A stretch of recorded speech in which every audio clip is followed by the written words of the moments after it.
how to fix Fivem not launching. So you can go ahead over here to your hidden icons and just exit your Rockstar first. So go ahead and exit that.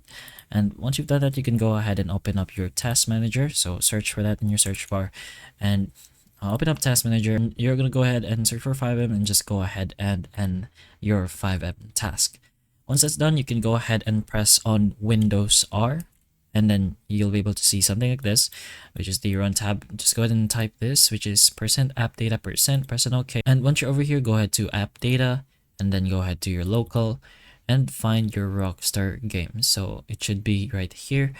And once you're in your Rockstar games, you'll be able to see a few folders depending on your installed games and whatnot, but you can go ahead and focus on your GTA 5. You can put that wherever you want, but once that's gone, you're gonna focus on your launcher over here, and you can rename it as a GTA 5 name.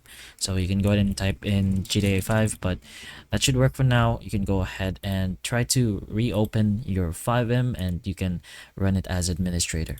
But those are a few things you could try to potentially fix your Fivem from not launching or opening. So hopefully the information of this video can help you, and if it can, please like and subscribe for more videos like this, and that's all.